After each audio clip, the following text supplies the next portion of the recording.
Hi friends, welcome to Homemaking Mantra. This is Shanti. Welcome to Daily Vlogs. ఈ ఛానల్లో రెగ్యులర్గా నేను day in my life videos, routine vlogs లాంటివి చేస్తూ ఉంటాను. మీకు ఎవరికన్నా ఇంట్రెస్ట్ ఉంటే తప్పకుండా సబ్స్క్రైబ్ చేసుకోండి. నైట్ వాటర్ చేసిన ప్లాంట్స్ని మార్నింగ్ నేను లేచిన తర్వాత కొద్దిగా ఎండొస్తుంటే అక్కడ పెట్టేశాను. మార్నింగ్ సన్ ఎప్పుడు కూడా ప్లాంట్స్కి చాలా మంచిది, బాగా పెరుగుతాయి. కొన్ని ఇండోర్ ప్లాంట్స్కి మీడియం సన్లైట్ కావాలి అని చెప్తారు కదా. సో మార్నింగ్ 7 o'clock నుంచి 9 o'clock వరకు వచ్చే సన్ రేస్ వీటికి పర్ఫెక్ట్గా ఉంటుంది. ఇవి ఇండోర్ ప్లాంట్స్ కాబట్టి ఇట్లాగా మైల్డ్ సన్ రేస్ అయితే సరిపోతాయి అన్నమాట. నైట్ హెన్న కలిపేసి పెట్టేశాను. ఇలా మనం ముందు రోజు నైట్ కలిపేసి ఉంచుకుంటే నెక్స్ట్ డే మార్నింగ్ పెట్టుకున్నాం అనుకోండి, డార్క్ ఆరెంజ్ కలర్ వస్తుంది. మార్నింగ్ వాటర్ తాగిన తర్వాత కొద్దిగా గ్యాప్ తీసుకొని వాకింగ్కి వెళ్ళే ముందు కాఫీ తాగుతున్నా. ఇది చాలా రోజుల నుంచి అలవాటు చేసుకున్నా కదా, వాకింగ్కి వెళ్ళే ముందు కాఫీ తాగటము. ఇలా చేస్తుంటే నాకు హెడేక్ రాకుండా ఉంటుంది. మనం ఎండలో నడుస్తాం కాబట్టి కొంచెం నీరసం లేకుండా కూడా ఉంటుంది. ఒక్కొక్కళ్ళ బాడీ టైప్ ఒక్కొక్కలాగా ఉంటుంది కదా. మార్నింగ్ టైంలో జ్యూసెస్ తాగితే నాకు కొంచెం ఎసిడిటీ వస్తున్నట్లు అనిపిస్తుంది అనమాట. సో నాకైతే కాఫీ పడుతుంది.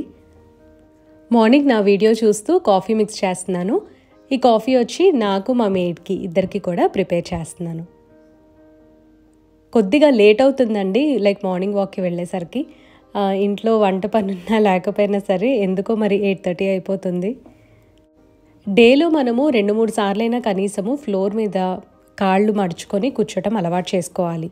ప్రతిరోజు కూడా ఎక్కువగా మనం బెడ్ మీద, చైర్ మీద లేదా సోఫా అట్లా ప్రిఫర్ చేస్తాము. కానీ కింద కూర్చోటం వలన బ్లడ్ సర్క్యులేషన్ చాలా బాగా జరుగుతుంది. కింద కూర్చోటం వలన చాలా అడ్వాంటేజెస్ ఉంటాయి. లెగ్ మజిల్స్ బాగా రిలాక్స్డ్గా ఉంటాయి అండ్ ఫ్లెక్సిబుల్గా కూడా ఉంటాయి. ఇంట్లో అసలు వెజిటబుల్స్ లేవు అని చెప్పి తీసుకురావడానికని గ్రోసరీ స్టోర్కి వెళ్ళాను. బెండకాయలు ఎలా సెలెక్ట్ చేసుకోవాలో ఇప్పుడు చూపిస్తాను మీకు. మనం మామూలుగా ఏంటంటే ఎండ్స్ని కొద్దిగా ట్విస్ట్ చేస్తే అవి కట్ అయిపోతాయి. అలా ఉంటే లేత బెండకాయలు అని అనుకుంటూ ఉంటాము. అది ఎప్పుడో పాత మెథడ్ అండి. ఇప్పుడు అవన్నీ కూడా కూరగాయలు పాడవకుండా మనకి ఒక టిప్ ఉందన్నమాట. ఏంటంటే ఆ ఎండ్స్ని కొంచెం మనం వంచాము అంటే ఈజీగా బెండ్ అవుతుంది అండ్ మధ్యలో కూడా గట్టిగా లేకుండా కొంచెం ఫ్లెక్సిబుల్గా ఉంటాయి. కొద్దిగా ఫర్మ్గా, కొద్దిగా ఫ్లెక్సిబుల్గా ఉంటాయి. సో అట్లా ఉంటే ఫ్రెష్గా ఉన్నట్టు, లేతగా ఉన్నట్లు. ఈ టిప్ నేను పళనిస్వామి గారి వీడియోలో చూశాను. ఆయన చెప్పారనమాట ఒకసారి. ఇంతకుముందు అయితే ఇట్లాగా నేను ఎండ్స్ కట్ చేసి చూసేదాన్ని. దానివలన వెజిటబుల్ వెండర్కి లాసే అండ్ మనకు కూడా ఫ్రిడ్జ్లో పెట్టినప్పుడు ఈజీగా జిగురు వచ్చేస్తుంది. సో ఇది నాకు ఈ టిప్ చాలా హెల్ప్ఫుల్గా అనిపించింది, అందుకే నేను షేర్ చేస్తున్నాను. ఐ థింక్ లాస్ట్ మంత్ అనుకుంటా పాలకూర పచ్చడి చేశాను అని చెప్పి వీడియోలో చూపించా. అప్పుడైతే చాలా కామెంట్స్ వచ్చాయి, పాలకూర పచ్చడి చూపించండి అని. ఈ వీక్ నేను ట్రై చేద్దాము అని అనుకుంటున్నా. సో అందుకని చెప్పి ఒక పాలకూర కట్ట తీసుకొచ్చాను. నాటుకోడి గుడ్లు ఉంటాయి కదా, బ్రౌన్ కలర్లో ఉంటాయి. అవి నాకు స్మెల్ నచ్చదండి, చాలా నీచు వాసన వస్తూ ఉంటుంది. కొద్దిగా ఏదైనా న్యాచురల్ ఫీడ్ ఇచ్చిన ఎగ్స్ కోసం నేను ఎప్పటి నుండో చూస్తూ ఉన్నాను. అప్పుడప్పుడు బిగ్ బాస్కెట్లో దొరుకుతూ ఉంటాయి. ఒక్కొక్కసారి ఏమో అవుట్ ఆఫ్ స్టాక్ ఉన్నప్పుడు ఏదో ఒకటిలే అని తెచ్చేస్తూ ఉంటా. ఇవాళ గ్రోసరీ స్టోర్కి వెళ్ళినప్పుడు ఇవి కనిపించాయి. ఇది వచ్చేసరికి నో యాంటీబయాటిక్స్ అన్నారు అండ్ ఫ్రీ రేంజ్ ఎగ్స్ అన్నారు. అంటే లైక్ మరీ ఇలా ఫామ్లో పెట్టి పెంచకుండా ఫ్రీగా తిరిగే కోళ్ళు ఉంటాయి కదా, దాని నుంచి తీసిన ఎగ్స్ అనమాట. ఇప్పుడు నేను తీసుకున్న ఎగ్స్ని కుక్ చేస్తే కానీ తెలీదు, లైక్ వైట్ ఎగ్స్ లాగా స్మెల్ లేకుండా ఉంటాయా, నాటుకోడి గుడ్లు లాగా స్మెల్ వస్తాయా అనేది తెలుస్తుంది అనమాట. గ్రోసరీస్ అన్నీ కూడా స్టోర్ దగ్గర ఉంచేసాను, హోమ్ డెలివరీ చేస్తారు. జస్ట్ ఈ 3 రాడిష్లు తీసుకొచ్చాను, వాటితోటి ఇవాళ ఫ్రై చేయాలి. దానికన్నా ముందు నేను బ్రేక్ఫాస్ట్ చేయాలి. అసలు బ్రేక్ఫాస్ట్ చేయలేదు, చాలా లేట్ అయిపోయింది అప్పటికే. ఒక క్యారెట్ అండ్ 3 ఆరెంజెస్ వేసి ఇవాళ జ్యూస్ ప్రిపేర్ చేస్తున్నాను. ఈ జ్యూస్ అయితే నిజంగా చాలా టేస్టీగా ఉందండి, డెఫినెట్గా మీరు ట్రై చేయాలి. అండ్ ఇందులో ఒక ట్విస్ట్ ఉంది, అదేంటనేది నేను జస్ట్ ఊరికే షేర్ చేస్తాను. అది నా ఓన్ ఐడియా యూస్ చేసుకుని అట్లా యాడ్ చేసేస్తాను. ఏం యాడ్ చేశాను అనేది ఇప్పుడు చూపిస్తాను మీకు. నా దగ్గర సిట్రస్ జ్యూసర్ ఉంటుంది కదా, ఎప్పుడు కూడా ఆరెంజెస్ దాంతోనే జ్యూస్ చేస్తూ ఉంటాను. క్యారెట్స్ యాడ్ చేస్తున్నా అని చెప్పి ఇప్పుడు డైరెక్ట్గా ఆరెంజ్ పీసెస్లో కూడా ఇందులోనే వేసి గ్రైండ్ చేసా. సీడ్స్ తీసేస్తే కూడా కొద్దిగా అయితే చేదొచ్చింది అని మా హస్బెండ్ అన్నారు. నేనేమో అంతేం పట్టించుకోలేదు, తాగేశాను అనమాట. సమ్మర్లో గుమ్మడికాయ రసం ఒకటి, ఏబీసీ జ్యూస్ లేదా ఇట్లా క్యారెట్ ఆరెంజ్ జ్యూస్, ఇవన్నీ కూడా చాలా బాగుంటాయి అనమాట. రిఫ్రెషింగ్గా ఉంటుంది మార్నింగ్ బ్రేక్ఫాస్ట్తో తీసుకుంటే. యాష్కోట్ జ్యూస్ కూడా స్లోగా స్టార్ట్ చేయాలి. అదైతే అసలు ఇంకా సింపుల్గా ఉంటుంది నాకు. యాష్కోట్ పీసెస్ అన్నీ కట్ చేసి నేను రెడీగా పెట్టుకుంటాను. నా ప్రీవియస్ వీడియోస్లో కూడా మీరు చూసే ఉంటారు. మధ్యలో వర్షాలు పట్టము అండ్ వింటర్లో నేను ఆపేసాను అనమాట తాగటము. బూడిద గుమ్మడికాయ జ్యూస్ బాగా చలవ చేస్తుంది కాబట్టి వంటికి మనం వింటర్ సీజన్లో తీసుకోవటం అంత సజెస్టబుల్ కాదు. దట్టు ఇప్పుడు నాకు కోల్డ్ ఎక్కువ ఉంటుందన్నమాట. సో నాకైతే పడదు. అట్లాగా మీ బాడీకి ఏది సూట్ అవుతుందో అదే తీసుకోండి. హెల్త్కి మంచిది కదా అని చెప్పారని చెప్పి అసలు మనకి సూట్ అవ్వంది తీసుకున్నామంటే డెఫినెట్లీ సైడ్ ఎఫెక్ట్స్ మనకి నెక్స్ట్ సీజన్లో కనిపిస్తాయి. జ్యూస్లో ఒకటి యాడ్ చేశాను అని చెప్పాను కదా, నిన్న సోక్ చేసిన సబ్జా గింజలు యాడ్ చేశానండి. ఇందులో చియా సీడ్స్ కూడా మనం యాడ్ చేసుకోవచ్చు. ఇది మా బ్రేక్ఫాస్ట్ ఇవాళ. Toast with cream cheese, juice వచ్చేసరికి carrot and orange juice with sabja seeds. Breakfast చేసిన తర్వాత హెన్నా పెట్టుకుంటున్నాను. హెన్నా వచ్చేసరికి పర్ఫెక్ట్గా అప్లై చేసుకోవడం అయితే నాకు రాదు. అంటే లైక్ స్ట్రాండ్స్ లాగా పాయలుగా తీసి పెడతారు కదా పార్లర్లో పెట్టినట్టు, అట్లయితే నేను పెట్టుకోనండి. ఎక్కడైతే గ్రేస్ కనిపిస్తాయో అంతవరకు అట్లా పెట్టేస్తూ ఉంటాను. యాక్చువల్లీ వీకేర్ వాళ్ళది హెన్నా పౌడర్ మిక్స్ చేసుకున్నా ఇవాళ. దాంతోపాటు ఇండిగో పౌడర్ కూడా ఇచ్చారు. ఎప్పుడన్నా టైం చూసుకొని అది కూడా ట్రై చేద్దాం ఈసారి అనుకుంటున్నా. ఎందుకంటే మన సబ్స్క్రైబర్సే బోల్డ్ అంతమంది చెప్పారనమాట, ఇండిగో పౌడర్ యూజ్ చేయండి మీకు కొద్దిగా బ్లాక్ కలర్ వస్తుంది అని. ఇవాళ కొద్దిగా ఈజీగా చేసుకునే రాడిష్ ఫ్రై చూపిస్తాను. చాలా టేస్టీగా ఉంటుంది, తప్పకుండా ట్రై చేయండి. రాడిష్ని పీల్ చేసుకొని గ్రేట్ చేసుకోవాలి. ఆ తర్వాత అందులో ఉండే వాటర్ని కంప్లీట్గా స్క్వీజ్ చేసుకోవాలి. ఒక 2 సార్లు మనం పిండేసాము అంటే అందులో వాటర్ అంతా వచ్చేస్తుందండి. గ్రేట్ చేసినప్పుడు మాత్రము మనం కొద్దిగా లావుగా వచ్చే గ్రేటర్స్ ఉంటాయి కదా, అది తీసుకోండి. అదైతే మనకి కూర ముద్దవకుండా కొంచెం పొడిగా వస్తుంది. రాడిష్ని పిండి పక్కన పెట్టేసుకున్నాం కదా, ఇప్పుడు ఒక ట్రైప్లై కడాయి తీసుకుంటున్నాను. ట్రైప్లై కడాయి వచ్చేసరికి మొన్న నేను అత్తయ్య గారు వాళ్ళు వచ్చినప్పుడు నేను అత్తయ్య గారు బయటికి వెళ్ళాం కదా, సో ఆ రోజు తీసుకున్నా అనమాట. అది సమ్ లోకల్ బ్రాండ్ కుక్ అనేది. కానీ నాకైతే బాగా నచ్చింది. ఎందుకంటే వాళ్ళు చూపిస్తా, రాడిష్ ఫ్రై చేసినప్పుడు అసలు కింద అంటుకోలేదండి. ఆయిల్ కూడా మనం కొద్దిగా ఎక్కువే వేసుకోవాలి, అప్పుడే కూర కూడా టేస్టీగా ఉంటుంది అండ్ మరీ కడాయికి అలా అతుక్కుపోకుండా డ్రై అయిపోకుండా ఉంటుందన్నమాట కర్రీ. ఆయిల్ నేను ఒక 2 పెద్ద టేబుల్ స్పూన్స్ తీసుకున్నాను. అందులో ఆవాలు, మినపప్పు, జీలకర్ర ఇవన్నీ వేసి ఫ్రై చేసుకోవాలి. స్ప్లటర్ అవుతుందని చెప్పి పైన లిడ్ పెట్టేసాను అనమాట. ఆ మూత విరిగిపోలేదు, దాని డిజైన్ అట్లా ఉంది. దాన్ని చూసినప్పుడల్లా నాకు చాలా వియర్డ్గా అనిపిస్తుంది. తాలింపు ఫ్రై అయిన తర్వాత ఆనియన్స్ వేసుకొని కొద్దిగా మగ్గించుకోవాలి. మరీ ఎక్కువ ఫ్రై అవ్వాల్సిన అవసరం లేదు. రాడిష్ ఫ్రైలో ఇంకా కారం అది వేయాల్సిన అవసరం లేదు. రెడ్ చిల్లీ పౌడర్ వేస్తే మళ్ళీ టేస్ట్ మారిపోతుంది. అందుకని తగినన్ని గ్రీన్ చిల్లీస్ ఒక్కటే యాడ్ చేసుకోవాలి. ఇక్కడ నేను పెద్దవి 2 గ్రీన్ చిల్లీస్ యాడ్ చేస్తున్నాను. అండ్ మన స్పైస్ లెవెల్కి తగ్గట్టుగా అల్లం వెల్లుల్లి పేస్ట్ కూడా యాడ్ చేసుకోవచ్చు. ఇక్కడ టోటల్గా మనకి టేస్ట్ వచ్చేది అల్లం వెల్లుల్లి పేస్ట్, పచ్చిమిరపకాయలు అండ్ లాస్ట్లో కొత్తిమీర వేస్తాము. దీనివల్లనే టోటల్గా మనకి కూర టేస్ట్ అనేది వస్తుంది.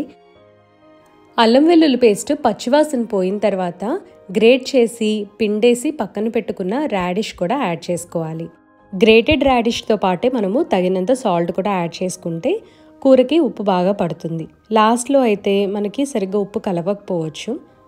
ఒకసారి ఇదంతా కూడా బాగా కలిపేసేసి మనము సిమ్లో ఫ్రై చేసుకోవాలి. హైలో పెట్టేసాము అంటే అడుగు మాడుతుంది, పైనేమో అసలు కుక్ అవ్వదు, రా స్మెల్ పోదనమాట. రాడిష్ని మనము సిమ్లో అట్లీస్ట్ 10 minutes పాటు ఫ్రై చేసుకుంటే దాని నుంచి వచ్చే ఒకలాంటి పంజెంట్ స్మెల్ ఉంటుంది కదా, స్ట్రాంగ్ స్మెల్, అదైతే పోతుందనమాట. కట్ చేసేటప్పుడు గ్రేట్ చేసేటప్పుడు అయితే ఇల్లంతా వాసనే. లాస్ట్లో కొద్దిగా పసుపు యాడ్ చేస్తున్నాను కలర్కి, అండ్ స్మెల్ కూడా ఈ పసుపు తీసేస్తుంది అనమాట. ఆల్మోస్ట్ స్మెల్ అంతా కూడా ఫ్రైయింగ్లోనే పోతుంది కదా, ఇంకా కొద్దిగా లాస్ట్లో పసుపు వేసామంటే ఆ కొంచెం స్మెల్ కూడా పోతుంది. కూర అయితే చాలా టేస్టీగా ఉంటుంది. సో దీంతో కూర కంప్లీట్ అయిపోయిందండి. లాస్ట్లో మనము కొత్తిమీర యాడ్ చేసుకోవటమే. అండ్ మొదట మీకు లైట్ ఎల్లో షేడ్ కనిపించింది కదా, అది ఎందుకంటే అల్లం పేస్ట్లో ఆల్రెడీ కొద్దిగా పసుపు వేసి ఉంచుతాము. అంటే నేను స్టోర్ చేసేటప్పుడు వేసుకుంటా కదా, సో ఆ కలర్ కొద్దిగా కనిపించింది. కానీ మనకి మంచి కలర్ రావాలి కూర అంటే పసుపు ఫస్ట్ వేసే బదులు లాస్ట్ వేసాము అంటే ఇట్లాగా మంచి కలర్లో కనిపిస్తుంది. ఒక్కొక్కసారి ఏంటంటే మొదటే పసుపు వేసేస్తే కొద్దిగా డార్క్ కలర్లో ఉంటుంది. ఇప్పుడైతే డిష్ అవుట్ చేసేసి పక్కన పెట్టుకున్నాను. కిచెన్ క్లీనింగ్ కూడా మొత్తం అయిపోయింది. ఇవాళ ఓన్లీ రాడిష్ ఫ్రైయే చేశాను, ఎందుకంటే నిన్న లెఫ్ట్ ఓవర్ ఆకుకూర పప్పు ఉంది, సో దాంతో తినేస్తాము. హెన్నా పెట్టుకొని ఆల్మోస్ట్ 1 అవర్ అవుతుంది. కుంకుడుకాయ రసంని రీహీట్ చేస్తున్నాను హెయిర్ వాష్ చేసుకోవడానికని. కుంకుడుకాయ రసం ఎలా స్టోర్ చేసుకోవాలనేది ఇంతకుముందు వీడియోస్లో కూడా నేను చూపించా కదా. హెయిర్ వాష్ చేసుకున్న తర్వాత లైట్గా హెయిర్ డ్రైయర్ పెట్టుకున్నాను ఇంట్లో. తర్వాత టెర్రస్ మీదకి వచ్చాను. ఎండ బాగా ఉంటుంది కదా, మధ్యాహ్నం ఆల్మోస్ట్ 11:30 అట్లా అయినట్లుంది టైము. సో ఆ టైంలో ఏంటంటే కొద్దిగా డైరెక్ట్ సన్లైట్ అలా పడుతూ ఉంటే ఈ జలుబు దగ్గు ఇలాంటివన్నీ రాకుండా ఉంటాయి. ఎందుకంటే హెన్నా నేను ఆల్మోస్ట్ 1 అవర్ పైనే ఉంచుకున్నాను. హెన్నా పెట్టుకుంటే ఊరికే జలుబు చేసేస్తుంది ఈ మధ్య నాకు. ఇలా ఎండలో నుంచోటం ఇష్టం లేకపోతే మనం హెన్నా పెట్టుకునే ముందు ఒక 2-3 డ్రాప్స్ ఆఫ్ యూకలిప్టస్ ఆయిల్ కూడా మనం ఆ హెన్నాలో యాడ్ చేసి పెట్టుకున్నట్లయితే కోల్డ్ రాకుండా ఉంటుంది అని చెప్పి యూకలిప్టస్ ఆయిల్ బాటిల్ మీద నేను చదివాను అనమాట. ఈవెన్ హెన్నా ప్యాకెట్ మీద కూడా ఎక్కడో చదివాను ఒకసారి. లంచ్ చేస్తున్నాము. రాడిష్ ఫ్రై అయితే చాలా బాగుంది, తప్పకుండా మీరు ట్రై చేయండి. అంటే ఒక డిఫరెంట్ కర్రీ టేస్ట్ చేసిన ఫీలింగ్ అయితే మీకు డెఫినెట్గా వస్తుంది. బెడ్రూమ్లో ఎక్స్ట్రా కుషన్స్ వేస్తూ ఉంటాను, అప్పుడప్పుడు అవి చేంజ్ చేస్తా కదా, సో ఇవాళ చేంజ్ చేశాను అనమాట. సమ్మర్కి లైట్ కలర్స్ ఉంటే బాగుంటాయి అని చెప్పి సో చేంజ్ చేసా. ఏం వేసాను అనేది డెఫినెట్గా చూపిస్తాను. కబర్డ్స్లో నేను పార్టిషన్స్ పెట్టించాను కదా, అక్కడ కనిపిస్తుంది ఒకటి లైట్ కలర్ మధ్యలో పార్టిషన్ లాగా. సో అది నాకు చాలా హెల్ప్ అయింది. పైన అన్ని కూడా ఎక్స్ట్రా కుషన్ కవర్స్ అవన్నీ కూడా పెట్టేశాను. టేబుల్ రన్నర్స్ కూడా ఉన్నాయి. అండ్ కింద వచ్చేసరికి బెడ్షీట్స్, పిల్లో కేసెస్, అండ్ ఇటువైపు ఏమో ఐరన్ బాక్స్, ఇంకా కొన్ని ఏదో ర్యాండమ్ థింగ్స్ అవన్నీ కూడా పెట్టేశా. ఈసారి ఫుల్ వైట్ కుషన్ కవర్స్ వేశాను. దానికి మ్యాచింగ్గా ఫ్లీస్ బ్లాంకెట్ కూడా లైక్ వైట్ కలరే అనమాట. అంటే ఇది వచ్చేసరికి ఆఫ్ వైట్ లాగా అనిపిస్తుంది మనకి, ఫుల్ ప్యూర్ వైట్ అయితే కాదు. అప్పుడప్పుడు చేంజ్ చేస్తూ ఉంటే ఇట్లాగా ప్లెజెంట్గా అనిపిస్తుంది నాకు. తర్వాత క్లోత్స్ కూడా అన్నీ ఫోల్డ్ చేసేసుకొని ఎక్కడవక్కడే సర్దేస్తున్నాను. నా క్లాజెట్ అంతా కూడా మ్యాక్సిమం నేను ఆర్గనైజ్డ్గా ఉంచడానికే చూస్తాను.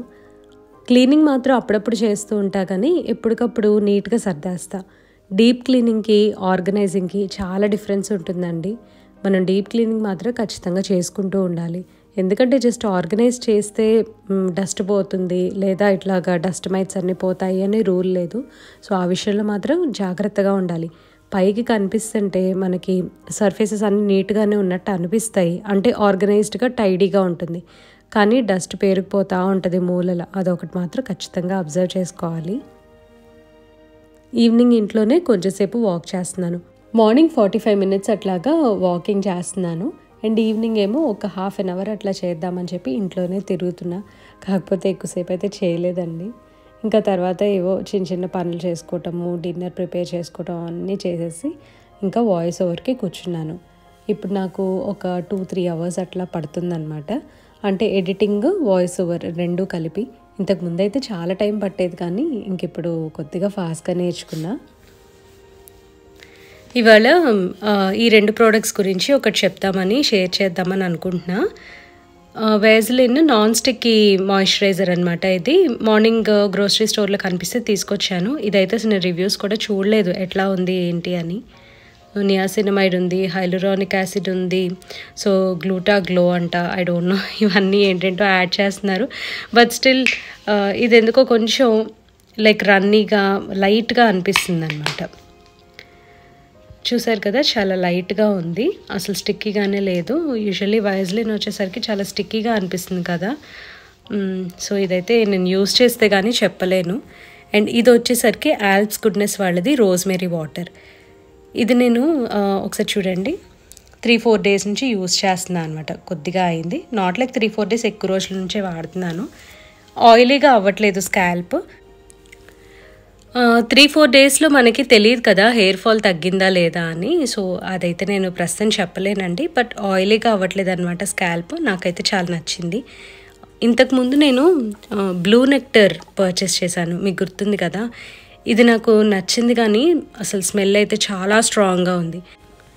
మీలో చాలామందికి తెలుసు కదా నాకు అలర్జీ ఉంది, లైక్ స్మెల్ అలర్జీ అని చెప్పి. అందుకని నేనైతే ఇది వాడట్లేదు. ఇది అందులో యూజ్ చేసేస్తానండి, బట్ వేస్ట్ అయితే చేయను.